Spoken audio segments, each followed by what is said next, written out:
یوحنا دوسرا باب۔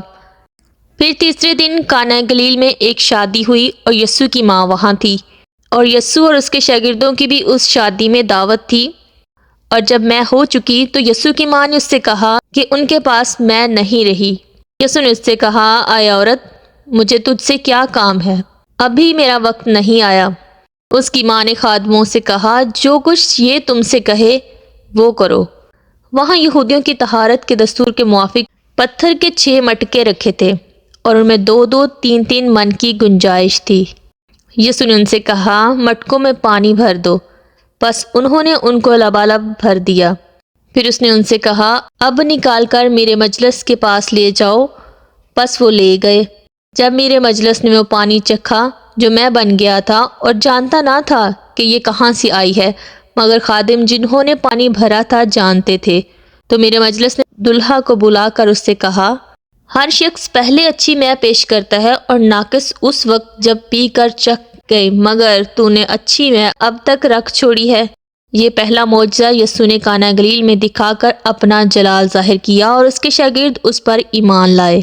اس کے بعد وہ اور اس کی ماں اور بھائی اور اس کے شاگرد کفرنہوم کو گئے اور وہاں چند دن رہے۔ یہودیوں کی عید فصح نزدیک تھی اور یسوع یروشلم کو گیا۔ اس نے ہیکل میں بیل اور بھیڑ اور کبوتر بیچنے والوں کو اور صرافوں کو بیٹھے پایا، اور رسیوں کا کوڑا بنا کر سب کو، یعنی بھیڑوں اور بیلوں کو ہیکل سے نکال دیا، اور صرافوں کی نقدی بکھیر دی اور ان کے تختے الٹ دیے۔ اور کبوتر فروشوں سے کہا، ان کو یہاں سے لے جاؤ، میرے باپ کے گھر کو تجارت کا گھر نہ بناؤ۔ اس کے شاگردوں کو یاد آیا کہ لکھا ہے، تیرے گھر کی غیرت مجھے کھا جائے گی۔ پس یہودیوں نے جواب میں اس سے کہا، تو جو ان کاموں کو کرتا ہے ہمیں کون سا نشان دکھاتا ہے؟ یسوع نے جواب میں ان سے کہا، اس مقدس کو ڈھا دو تو میں اسے 3 دن میں کھڑا کر دوں گا۔ یہودیوں نے کہا، 46 برس میں یہ مقدس بنا ہے، اور کیا تو اسے 3 دن میں کھڑا کر دے گا؟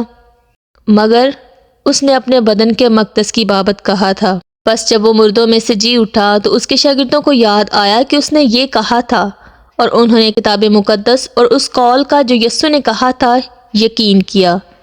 جب وہ شب میں فصح کے وقت عید میں تھا تو بہت سے لوگ ان معجزوں کو دیکھ کر جو وہ دکھاتا تھا اس کے نام پر ایمان لائے، لیکن یسوع اپنی نسبت ان پر اعتبار نہ کرتا تھا، اس لیے کہ وہ سب کو جانتا تھا، اور اس کی حاجت نہ رکھتا تھا کہ کوئی انسان کے حق میں گواہی دے، کیونکہ وہ آپ جانتا تھا کہ انسان کے دل میں کیا کیا ہے۔ انجیل مقدس کا پڑھا اور سنا جانا ہم سب کے لیے باعث برکت ہو۔ آمین۔ God bless you.